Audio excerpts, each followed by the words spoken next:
आइए प्रथम स्कंद में प्रवेश करें। एक बात याद रखिएगा बंधु, हम बहुत श्रमित हैं, इसलिए हम ज्यादा मिल नहीं रहे किसी से, और ये पिछले 2 कथाओं से ऐसे ही चल रहा है। और बाकी का समय हम दर्शन में और अपने अध्ययन सेवा में व्यतीत कर देते हैं, तो मिलने का समय बहुत कम हो पाता है। आप लोगों के जो भी संशय हैं आप वो मंच पे हमको भेज दिया कीजिए, हमारे आने से पहले लिख के दे दिया कीजिए। आपका कोई आध्यात्मिक प्रश्न है तो भी, द्वारिका के संबंध का कोई प्रश्न है तो भी, और अपने सामान्य भागवत चर्चा का कोई प्रश्न है तो भी आप हमको मंच पे ही दे दो। आज भी एक प्रश्न आया, इसीलिए हमने सबको कहा कि संशय में मत रहिएगा, जिज्ञासा कीजिए, अपने प्रश्न का उत्तर ले लिया कीजिए। और एक और बात, प्रश्न कैसा होना चाहिए? पूछने वाले को भी समाधान के रूप में शांति का अनुभव हो, बताने वाले को भी शांति का अनुभव हो, और जो केवल खाली बैठ के सुन रहे हैं उनको भी शांति का अनुभव। प्रश्न ऐसा होना चाहिए। ये प्रश्न मत कर देना सुदामा जी के दादाजी कौन थे, इससे ना तो पूछने वाले को कुछ मिला, ना बताने वाले को कुछ मिला। बैठने वाले बोले हर बढ़िया टाइम पास हो रहा है, महाराज जी भी कहीं का कहीं ढूंढ के ला रहे हैं। राम जी की दादी कौन थी, क्या करना है इससे? वो प्रश्न कीजिए जो आपके जीवन का उपयोगी हो और आध्यात्म के प्रति या ठाकुर जी के प्रति आपको और समीप ले जाता हो, ऐसा प्रश्न कीजिएगा, ऐसी जिज्ञासा कीजिएगा। आज एक बड़ा सामान्य प्रश्न है, लगभग सब पूछते हैं इसको। मन भटक रहा है तो उसे श्री ठाकुर जी की ओर कैसे ले जाया जाए, केंद्रित कैसे किया जाए? मन का काम है भटकना। क्या है? मन का काम है, मन का स्वभाव है। जैसे हम मानवों का स्वभाव है भूख लगना, हम मानवों का स्वभाव है प्यास लगना, हम मानवों का स्वभाव है प्रेम उमड़ना, दया आना, क्रोध आना। ऐसे ही मन का स्वभाव है भटकना, वो भटकता ही है। हां, उस मन की रुचि आपने कहां ज्यादा बना रखी है वो आपके ऊपर निर्भर करता है। अगर वो रुचि कहीं ना कहीं ठाकुर जी के संबंध की आपने मन को दे रखी है तो मन आपका वहां ना भटक के यहां भटक। मीराबाई का भी तो भटक रहा था, पर मीराबाई का कहां भटक रहा था? वृंदावन में। तुकाराम जी का भी तो भटक रहा था, पर इनका मन कहां भटक रहा था? विट्ठल के इर्द गिर्द। रामदास बोढ़ाना नाम सुना? सुनाएंगे। रामदास बोढ़ाना। डाकोर जी का नाम सुना? डाकोर जी यहीं गुजरात में अहमदाबाद के पास में श्री डाकोर जी रणछोड़ राय भगवान का मंदिर है। वहां एक परम वैष्णव भक्त हुए, उनका नाम था रामदास बोढ़ाना।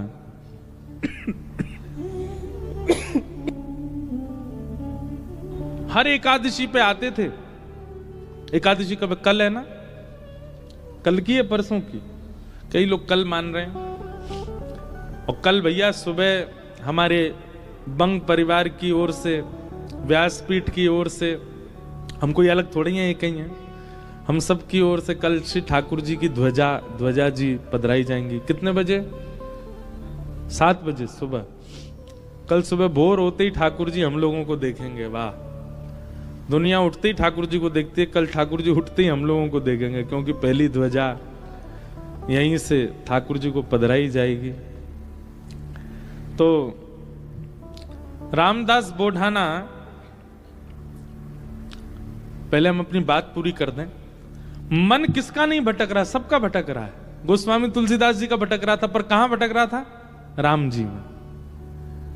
तुकाराम जी का विट्ठल में, मीराबाई का गिरधर में, और हमारा संसार में, हमारा बड़ा पाव में, हमारा मिसल पाव में। अब यही बोलूंगा मंच से, और चीजें तो बोलूंगा नहीं कि कहां कहां भटक रहा है। बहुत जगह भटकता है। किसी का मन रुपया में भटक रहा है। जो रुपया के आदि होते हैं ना, उनको सब जगह यही दिखता है। द्वारिका आके भी यूं सोचेंगे यहां पे पैसा कैसे कमाया जाता होगा, यहां के लोग धनार्जन कैसे करते होंगे। उसका मन वहीं भटक रहा है। कई लोगों का मन जो है वो प्रॉपर्टी डीलर ही बने रहते हैं, वो आके जहां पहुंचेंगे वहीं के दाम पूछेंगे, यहाँ की प्रॉपर्टी के दाम क्या हैं, अच्छा इतने में मिलता है, बोले हाँ। कामी लोग जो है वो सब जगह काम ही देखते रहते हैं, लोभी लोग सब जगह लोभ देखते हैं। मन सबका भटक रहा है, भक्तों का भी भटका है, पर हां भटका कहां? भटकने का मतलब क्या होता है? विचरना, विचरने को ही भटकना कहते हैं। हमारे ब्रज में भटकना का मतलब एक और होता है, फूटना। जैसे पुराने ब्रज के लोग होंगे ना, वो क्या कहते हैं, भटकना भटकाए रोए। अब ये ब्रज भाषा का शब्द है, इसका अर्थ क्या हुआ? पटाखे फोड़ रहा है। तो पटाखे फोड़ने को क्या बोलेंगे ब्रज में? भटकना भटकाए रोए। मन सबका भटक रहा है, क्योंकि मन का स्वभाव है भटकना, पर कहां भटक रहा है यह आवश्यक है जानना। अगर वो संसार में है और संसार के बहुव्यंजनों में है, तो आपका मन रोगी हो जाएगा। पर वही ठाकुर जी में विचरण करने लग जाए, ठाकुर जी में भ्रमण करने लग जाए, ठाकुर जी में भटकने लग जाए, तो वही एक भक्त की श्रेणी दिला देता। अब आपका प्रश्न यह है कि हमारा मन बहुत भटकता है संसार में, अब ठाकुर जी पर कैसे आए? ठाकुर जी तक लाने का मन को एक ही उपाय है कि मन को इतने भक्त चरित्र सुनाए गए, इतने वैष्णवों के भगवत चरित्र नहीं, ठाकुर जी के चरित्र बाद में सुनिएगा, ठाकुर जी के भक्तों के चरित्र पहले सुनो। उन भक्तों के चरित्र में ही रुचि बनेगी और उस रुचि से ही मन ठाकुर जी में आएगा। अब सुनो, रामदास बोढ़ाना का चरित्र सुनो। रामदास बोढ़ाना हर एकादशी आते थे द्वारिका, और उनका नियम क्या था? रात भर जागरण। एक तो पैदल चल करके आते थे डाकोर जी से अहमदाबाद के पास, आज भी यहां से बाय रोड जाओगे तो आपको 5 से 6 घंटे लगेंगे। उस काल में रामदास बोढ़ाना पैदल चल के आते थे, कितने दिन लगते थे उनको, और ऐसी तिथि पर आते थे कि 10वीं को यहां पहुंच जाते और गोमती सागर में स्नान करते। गोमती सागर में स्नान करने के बाद किसी द्वारिकावासी से या मंदिर की भिक्षा ग्रहण करके और कीर्तन में बैठ जाते, और कीर्तन करते करते करते एकादशी को प्रारंभ करते, और एकादशी होते ही ठाकुर जी का दर्शन करते। उनका नियम था ये। और फिर दर्शन करके फिर पैदल जाते, और पैदल वहां पहुंचते, बस 1-2 दिन वहां रुकते, इतने में फिर दूसरी एकादशी का समय आता, फिर पैदल आते, फिर यहां आके दर्शन करते। मतलब उनका जीवन यही था, बस पैदल आना जाना, द्वारिकाधीश का दर्शन करना।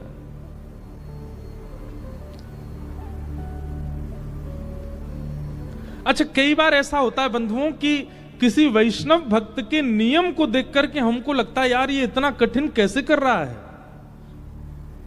पर नहीं। जब तत्परता और उत्साह अधिक मात्रा में किसी वस्तु की प्राप्ति का होता है तो फिर पीड़ा नहीं होती।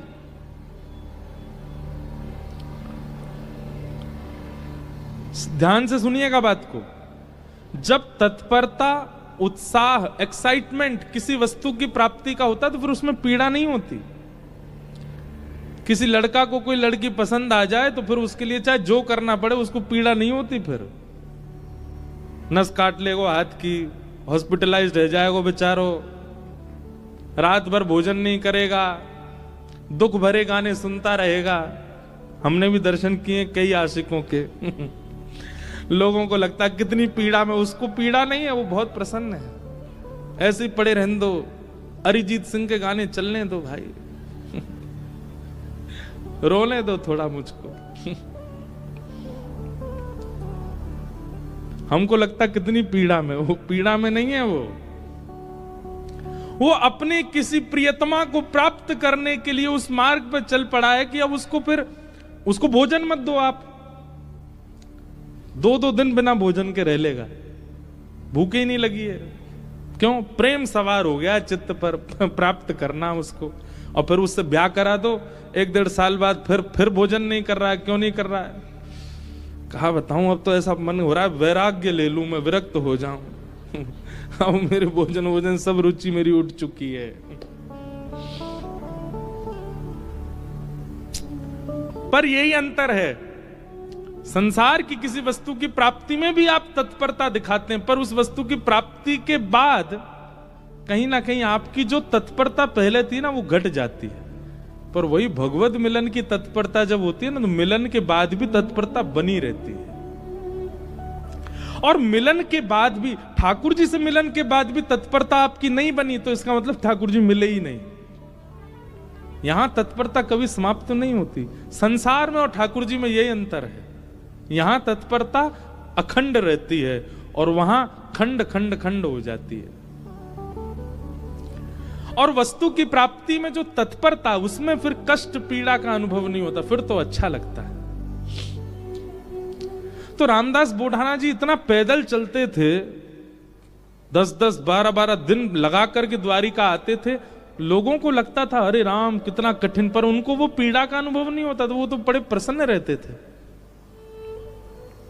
कई लोग मैंने देखा वो एकादशी के दिन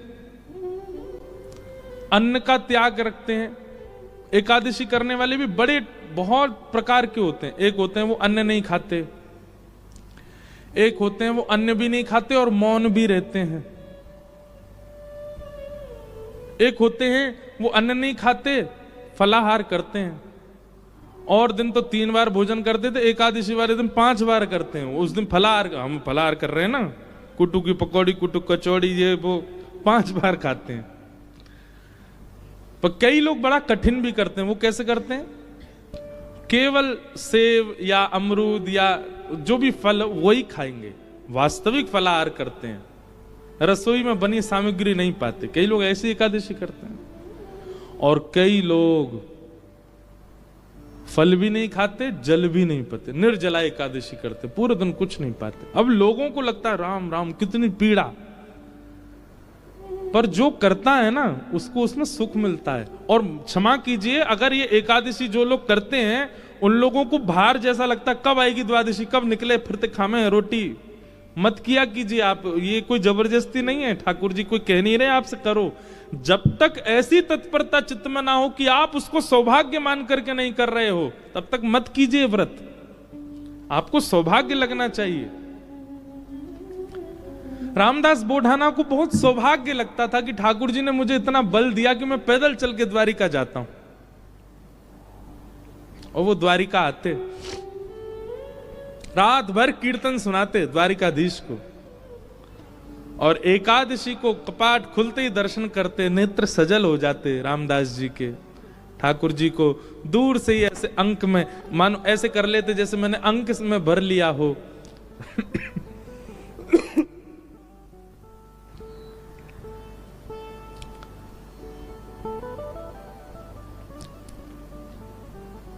ठाकुर जी दया आ गई एक दिन, और रामदास बोढ़ाना से ठाकुर जी बात करने लगे। उनके स्वप्न में या उनके चिंतन में ठाकुर जी प्रकट हो गए और द्वारिकाधीश बोले, ए रामदास तुम इतना परिश्रम करके मत आया करो। रामदास बोढ़ाना बोले, मुझे तो बहुत अच्छा लगता है, आपको क्यों पीड़ा हो रही? बोले, तुमको अच्छा लगता है पर मुझे लग रहा है कि तुमको पीड़ा होती है, और उस पीड़ा से मुझे पीड़ा होती है। भक्त भक्ति भगवंत गुरु चतुर नाम बपु एक। जब व्यक्ति भक्ति करते करते करते करते करते करते उसकी चरम स्थिति में आ जाता है ना, तो फिर उसको मिलने वाली पीड़ा ठाकुर जी को भी अनुभव होने लगती है, उसको मिलने वाला सुख ठाकुर जी को भी अनुभव होने लगता है, उसको मिलने वाला प्रसाद ठाकुर जी पा लेते हैं। संसार में केवल कहा जाता है,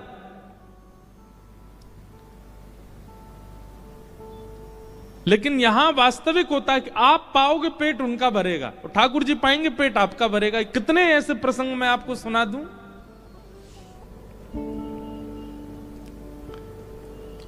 हमारे राधा कुंड में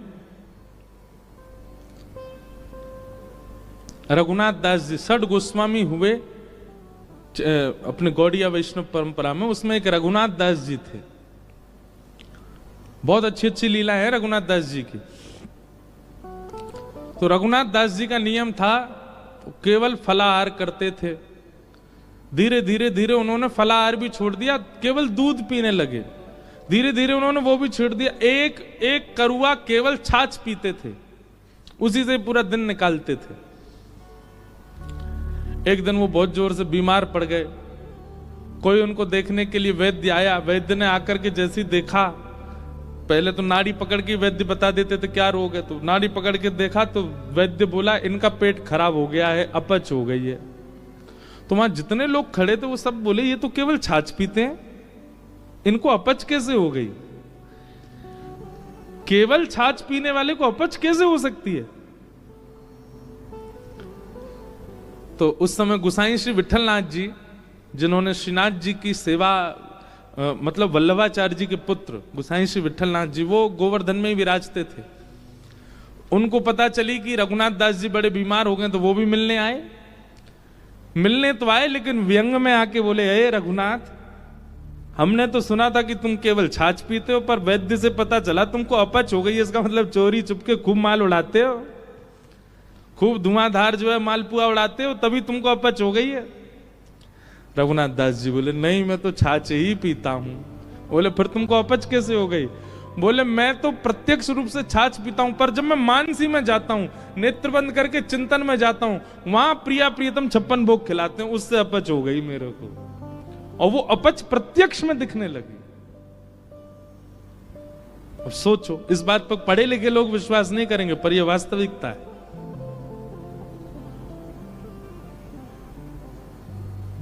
वो प्रत्यक्ष में नहीं पा रहे हैं, पर अप्रत्यक्षानुभूति, वो नेत्र बंद करके जब अपने मानसी भाव में जाते हैं, वहां ठाकुर जी उनको बढ़िया लड्डू पवाते हैं, पूड़ी पवाते हैं, रबड़ी पवाते हैं।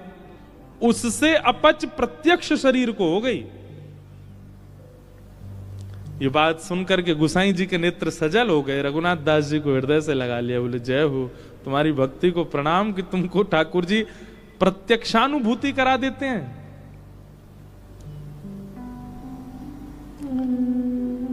रामदास बोढ़ाना ठाकुर जी से बोले, भगवान मुझे पीड़ा नहीं है, मुझे बहुत सुख मिलता है। भगवान बोले, तुमको पीड़ा नहीं, पर तुम्हारी पीड़ा हमको लगती है, इसलिए तुम मत आया करो।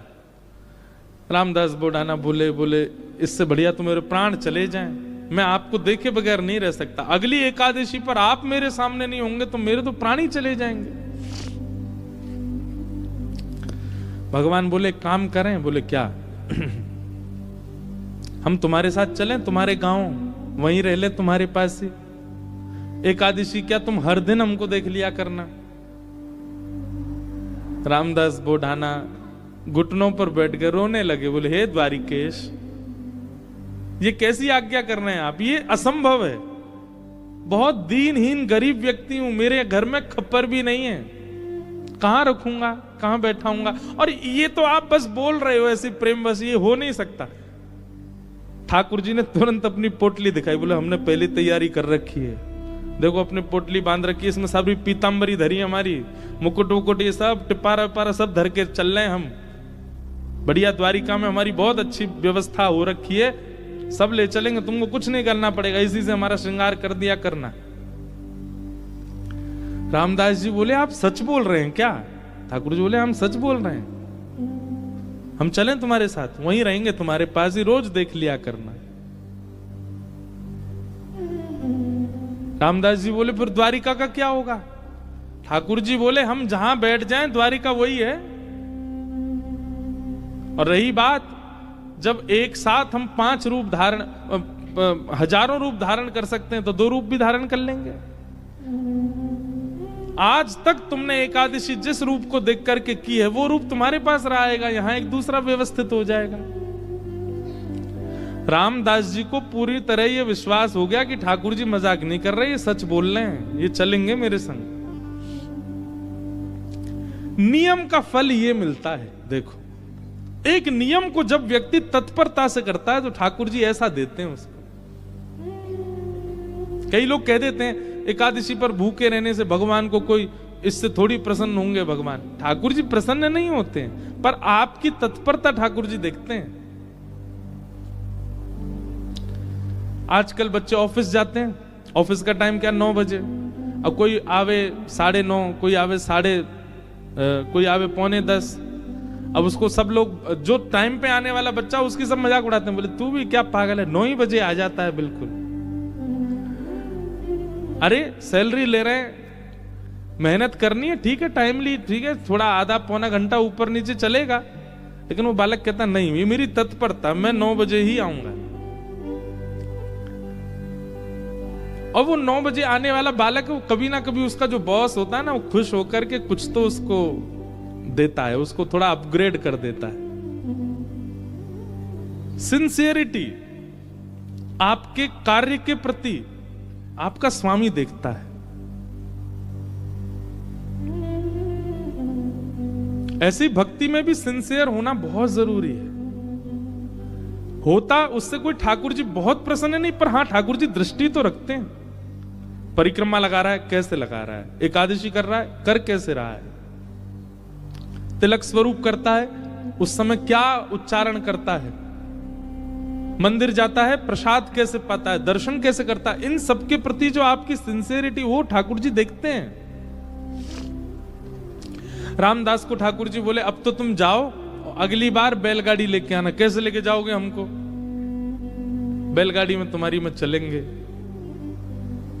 रामदास जी चले गए, बैलगाड़ी ढूंढी, कहीं बैलगाड़ी नहीं मिली, बूढ़े बूढ़े बैल मिले, छोटी सी टूटी फूटी सी बैलगाड़ी मिली। रामदास जी बैलगाड़ी लेके द्वारिका आ गए। द्वारिका आए, आज सब लोग बोले क्यों रे भाई रामदास, अब तो तुम बैलगाड़ी में आने लग गए। रामदास जी बोले अब वयोवृद्ध हो गए ना, तो अब चला हो नहीं पाता, तो बैलगाड़ी से आए। बोले बहुत अच्छा। रामदास जी आए, प्रसाद आदि, गोमती सागर में स्नान किया, प्रसाद पाके रात में कीर्तन करने लगे। सब चले गए, रामदास जी कीर्तन कर रहे थे। अचानक से एक कपाट खुला ठाकुर जी का। अभी तक तो ठाकुर जी चिंतन में बात कर रहे थे रामदास से, पर रामदास जी ने नेत्र खोल करके देखा तो स्वयं द्वारिकाधीश अपनी एक भुजा में तो पोटली उठा रखी है, और एक भुजा से किवाड़ खोल रहे हैं, और 2 भुजाओं से बढ़िया शंख चक्र आदि सब समेट रखे हैं। ठाकुर जी ने मुकुट उकुट सब भर रखे हैं। और रामदास से बोले कहां है तेरी बैलगाड़ी, जल्दी बता चलें। जैसे कोई भागता है घर छोड़ के, ऐसे ठाकुर जी भाग रहे थे। आज भी मंदिर दर्शन करने जाओ आप, तो द्वारिकाधीश जी की जब परिक्रमा करेंगे तो पीछे ही रामदास बोढ़ाना जहां से जिस खिड़की से ले गए ठाकुर जी को, वो खिड़की है अभी भी मंदिर में। ठाकुर जी निकल के बाहर आ गए। चलो, रामदास जी को तो विश्वास ही नहीं हो रहा है, स्वयं द्वारिकाधीश मेरे साथ जा रहे हैं। चतुर्भुज हैं, बढ़िया चल रहे हैं, पीतांबरी पहन की, चंदन की सुगंधी आ रही है, केसर जैसा पूरा माहौल आच्छादित हो गया उससे। ठाकुर जी जैसे ही गए, रामदास जी बोले भगवान टूटी फूटी बैलगाड़ी है, बैठ जाओ। ठाकुर जी ने जैसी बैलगाड़ी देखी, ए रामदास, त्रिलोकी का भार लेकर के मैं इन पे बैठा, तेरे बैल तो दब जाएंगे नीचे। भगवान अब क्या करें, यही व्यवस्था मिली थी। इतना सीधा, इतना भोला रामदास। ठाकुर जी बोले काम कर, तू बैठ, हम चलाते हैं बैलगाड़ी। रामदास जी बोले ऐसा मत करो नाथ, मैं ही चला दूंगा। नहीं नहीं, ये तो हमारे अभ्यास की वस्तु है। अर्जुन के खूब हमने रथ हांके हैं, बहुत दिनों बाद बैलगाड़ी मिली, चलो हांके थोड़ा इसको। और रामदास पीछे बैठे और ठाकुर जी आगे पैर लटका के बैठे और बैलगाड़ी चला रहे हैं। ठाकुर जी के स्पर्श होते ही बैलगाड़ी तो बिल्कुल नवीन हो गई, बैल बिल्कुल युवान हो गए। यहां मंगला का समय हो रहा था, सूर्य उदय हो रहे थे धीरे धीरे। ठाकुर जी बोले रामदास, इस सुबह होते ही सब पंडा पुजारी भागेंगे, ढूंढेंगे, देखेंगे मंदिर में तो मैं हूं नहीं, सब आ जाएंगे। ये हमको बीच रास्ता में ही पकड़ लेंगे। तभी थोड़ी दूर ही पहुंचे थे, वहां एक बाबरी थी, एक सरोवर था।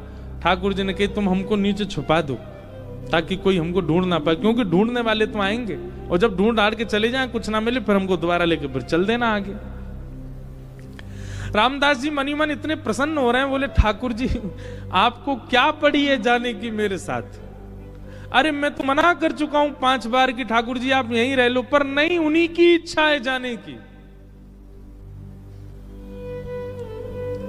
जब मन ऐसा भटकता है ना ठाकुर जी में, तब ठाकुर जी ऐसा करते हैं, आपके मना करने पे भी चल देंगे आपके साथ। हमारे लाल जी, गिरधर लाल जी,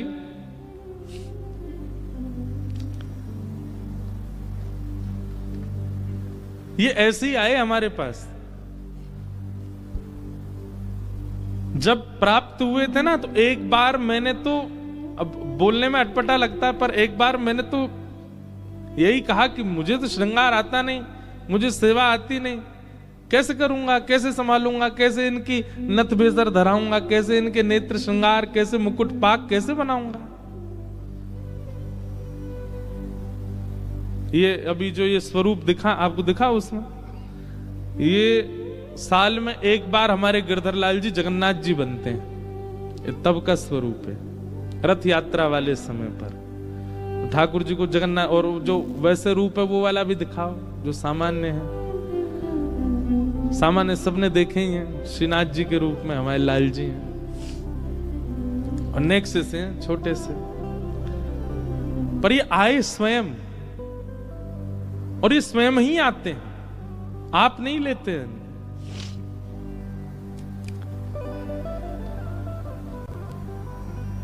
रामदास नीचे बावरी में ले जाकर के द्वारिकाधीश जी को छुपा दिया। पीछे से सब पुजारी दौड़े दौड़े आए,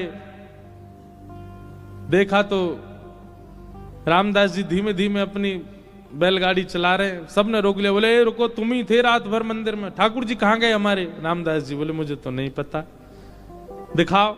सब देखा, बैलगाड़ी में कुछ नहीं। तभी एक बैलगाड़ी के छोड़ पर ठाकुर जी की पीतांबरी का एक भाग चिरा हुआ, फटके इरज गया। अच्छा, ये सब लीला भी ठाकुर जी जानबूझ के ही करते हैं, क्योंकि कहीं ना कहीं कुछ ना कुछ ठाकुर जी को दूसरों को संकेत कराना है। ठाकुर जी की पीतांबरी का वो अंग वस्त्र जैसे ही मिला, सब लोगों ने रामदास जी को पकड़ लिया, बोले ठाकुर जी तेरे संग ही हैं, तभी तो ये चीरा फटा हुआ है यहां पर, कहां है जल्दी बता। उन्होंने मना किया तो सबने उनको मारना शुरू कर दिया, इतना मारा, इतना मारा, इतना पीटा, बेचारे अधमरे से हो गए। बस श्वास चल रही है, बाकी तो नेत्र बंद हो गए, सुध बुध चली गई, गिर गए धरती पर। पुजारियों ने देखा, बोले ये तो अधमरा हो गया, ठाकुर जी कहां हैं, ढूंढो। पास ही सरोवर था, उस बावरी में जाकर के जैसे ही देखा तो बावरी का जो जल था वो रक्त मंडित हो गया, पूरा जल रक्त से भर गया। देख करके सब लोग घबरा गए, सारे ब्राह्मण बोले ये जल इसका कैसे हो गया, ये जल आ कहां से, ये रक्त आ कहां से रहा है। दौड़ करके जाके देखा तो एक जगह ठाकुर जी विराजमान थे, और जहां जहां रामदास जी को डंडे मारे गए, वहां वहां श्री द्वारिकाधीश जी के श्री अंग पर भी डंडे के निशान, और हर स्थान से रक्त निकल रहा था।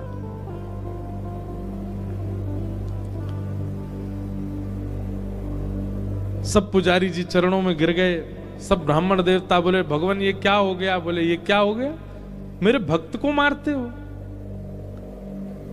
मेरी इतनी आराधना करी, मेरी इतनी सेवा करी, इतना अर्चन किया, उसके बाद भी ये नहीं समझ पाए कि मेरे भक्त और मुझ में कोई अंतर नहीं है। सब क्षमा याचना करने लगे। ठाकुर जी बोले अब कुछ नहीं होगा, अब तो हम रामदास के साथ ही जाएंगे और वहीं रहेंगे।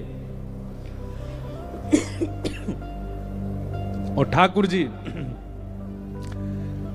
सब देखते रह गए, लेकिन रामदास जी के साथ में श्री ऊपर आए ठाकुर जी, और आकर के रामदास जी को जैसे हृदय से लगाया, सारे घाव ठीक हो गए, और कहा ले चलो हमको। ठाकुर जी गए सीधे और डाकोर जी में जाकर के रामदास जी के यहाँ विराजमान हो गए, और उनका नाम पड़ा रण छोड़ राय भगवान। बोलो रण छोड़ राय भगवान की। उनके यहाँ ठाकुर जी विराजे। सब ब्राह्मणों ने जाकर के निवेदन किया, भगवान से प्रार्थना की, बोले प्रभु आप द्वारिका छोड़ के यहां चले आए और द्वारिका का कैसे अब भरण पोषण होगा, इतने दर्शनार्थी आएंगे, सब होगा कैसे चलेगा।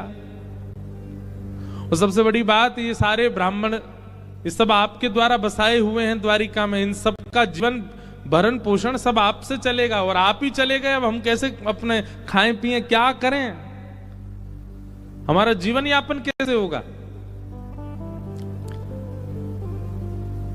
ठाकुर जी बोले बस यही अंतर है, भक्त कभी भी ये नहीं पूछता कि मेरा जीवन यापन कैसे होगा, वो यही पूछता है कि आप कैसे मिलोगे। और आप लोगों को कहीं ना कहीं ये चिंता है कि आप लोगों का भरण पोषण कैसे होगा। तो एक काम करते हैं, हम अपने भार के समान आप सबको सोना दे देते हैं, उतना स्वर्ण ले जाओ, चलेगा। सब ब्राह्मण बोले ठाकुर जी भारी तो खूब है, इनके भार के समान सोना मिल जाएगा तो आनंद ही हो जाएगा।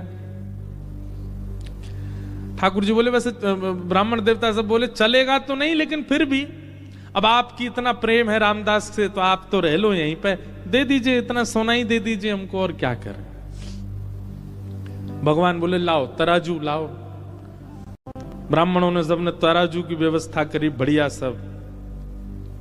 एक तरफ ठाकुर जी बैठ गए, ठाकुर जी बैठते ही रामदास, ए रामदास चलो लाओ, दूसरी तरफ सोना रखो, तोलो हमसे और हमारे बराबर का दो सब ब्राह्मणों को।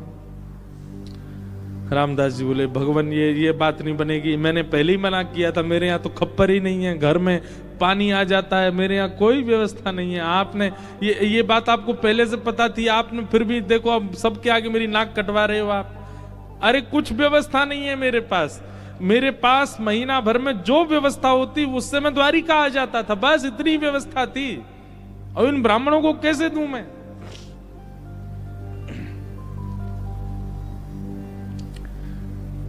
ठाकुर जी बोले तुम्हारी गृहिणी के कान में एक बाली है स्वर्ण की, वो लेके आओ, उससे हमको तोल दो। रामदास जी बोले बाली से तोलना? बोले हाँ उसी से तोलो, अभी हम चमत्कार दिखाते हैं। रामदास जी गए, अपनी पत्नी के कान से बाली निकलवा के लिए आए, और जैसे ही रखा तराजू में तो वो तो नीचे चली गई, ठाकुर जी ऊपर आ गए, बिल्कुल लटक गए ऊपर ही। और सब ब्राह्मणों से बोले लीजिए, हमने तो कही थी बराबर का सोना, ये हमसे ज्यादा है, देखो हम ऊपर चले गए, ले जाओ इसको। आप बहुत बाली और इससे आप इतने हल्के हो गए,